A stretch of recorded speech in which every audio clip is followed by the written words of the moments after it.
So my three favorite franchises of all time are Harry Potter, Avatar the Last Airbender, and The Legend of Zelda. And in this video, we're going to be talking about all three of them, getting an adaptation of some sorts. So, let's begin with Avatar the Last Airbender. We have known since 2020 that they are making a live-action show, and most of the news that we got was in 2020. After the show came on Netflix, it increased in popularity, and a lot of people saw it for the first time, including myself. And then they announced that they're making a live-action show with Netflix.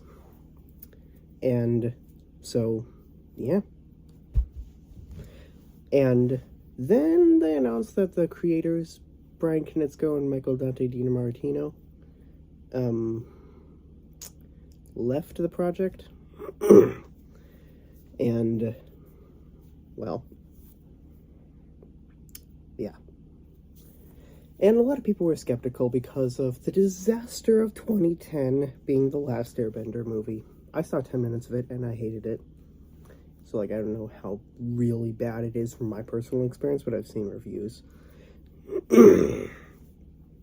So, that's, but then the trailer, actually no, it was either in 2021 or late 2020, or maybe 2022, I don't know.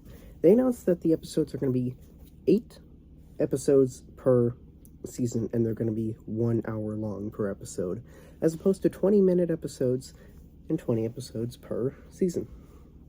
I think that's kind of a good change, because it shortens down the series a bit. The watch time would make it that it's still the same, though. Now for the trailer that dropped just recently. From it, I can tell it is a adaptation from animation to live action. It is pretty obvious. Because, when animation is adapted into live action, in animation, some things do look pretty good. And, you don't really care for it. But then you look at that same version in live action, it just looks horrible. For example, the live-action Cat in the Hat movie. Thing 1 and Thing 2, they don't have lips or whatever, I can't remember. But, they look very awkward in the live-action movie, despite the fact that that's kind of how they look in animation. Although that movie was horrible as it was. Sorry. Sorry. And Aang, there was some stuff I noticed as well, with the hair loopies on Katara, Sokka's hairstyle, and most notably in the trailer, Aang's eyebrows. They just look that one I don't really understand, because didn't he have slim eyebrows in the show? It's just weird how Aang's eyebrows are so thick in the live-action show. Overall, it looks really good. And it looks like a faithful adaptation. And thankfully, they got Zuko's scar right. I don't even know if I'm pointing to the right side of his head. No, I'm not. Wait, maybe I am. I think I am. But, they got that right. And his hairstyle, too. And actually, I heard from the Super Carlin brothers that, Zuko's ponytail is a sign of defeat. After his defeat against Ozai, he shaved all of his head except for the tip, because the tip is sacred. And so he just kept his ponytail. And it was, this is just what I heard from Super Colin Brothers, that, the tip is sacred and it should only be cut off in dire situations. Like when Zuko and I were on the run. That was an example. Now, with it releasing February 2024, I'm pretty excited. I will watch it because, I prefer live action over animation. I can gravitate to the characters more, and animation is usually geared towards kids. Avatar the Last Airbender is a kid show, but it is dealing with some adult elements. And the live action show seems to actually full-on show that adult elements, like the genocide. Because most of the people who watched it before, who watched the original show, are now in their teens or adults. And so, like, they'd want to see something that wouldn't just be like, ah, kitty. So yeah, like me, I wouldn't want it to be, I'd want it to be more geared to an older audience. Because, like, Avatar the Last Airbender is good on its own. But at some points, I'm just like, this is kind of childish. What am I watching? And so I'm glad that they're fixing that in the live-action show. But you also got to think, Aang is 12, Katara is like 14, and then Sokka is like 16. That's just what I heard, so I'm not even sure if that's true. Also, like, I always viewed Katara as like 16. That just kind of surprises me. So, now because I'm holding the Elder Wand and twirling it around as like a fidget thing, let's talk about the Harry Potter TV series adaptation. I'm a bit late to the party, aren't I? So I'm currently reading through the Harry Potter books. I am on Order of the Phoenix right now. And yeah, they're long. And so adapting it into a TV series works a lot better than adapting it into a 2-hour-long movie. I think that they should have just done the Harry Potter movies as 4-hour-long movies. I don't know. Like, especially when they got to the later ones, like Order of the Phoenix, Goblet of Fire, Half-Blood Prince, and Deathly Hallows. Although, like, you can't really change my mind that Deathly Hallows was split up into 2 movies for money, because I feel that they actually could have cut down on a lot of parts and released it as 1 movie. I think it was just for money.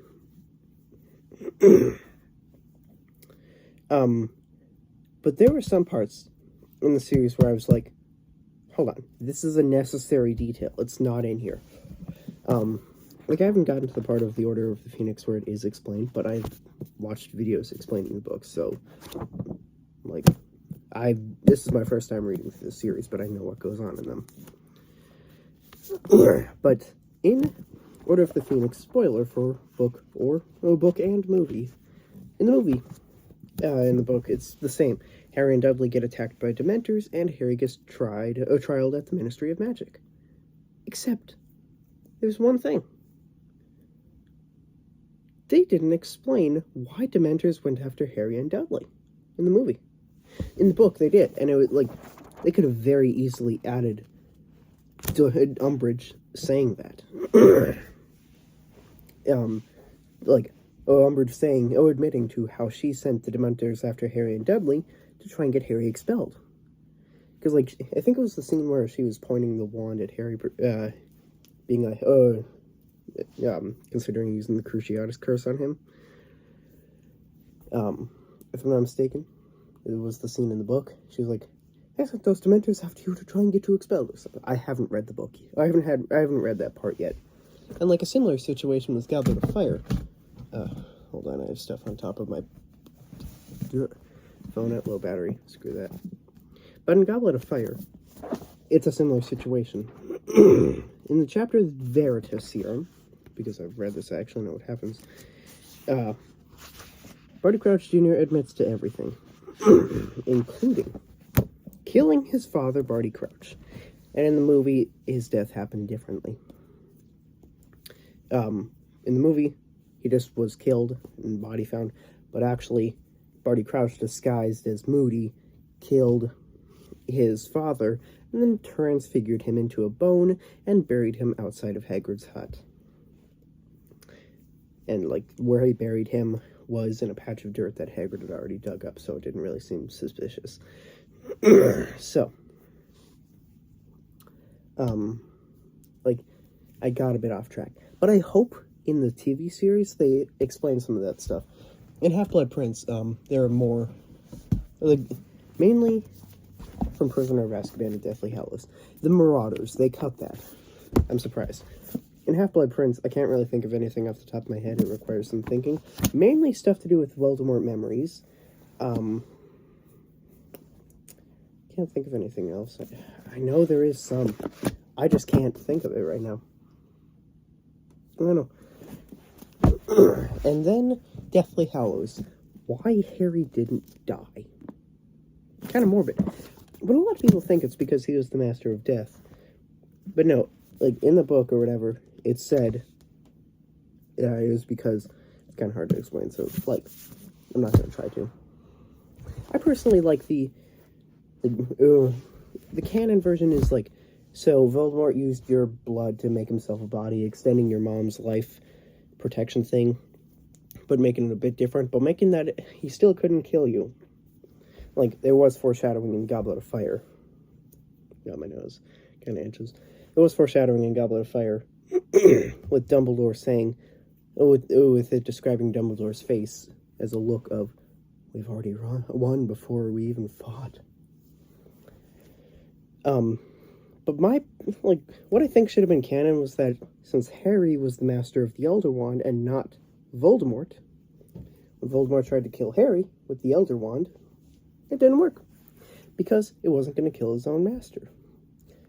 I think that's how it should have been instead of the canonical reason, but, like, can't do much better.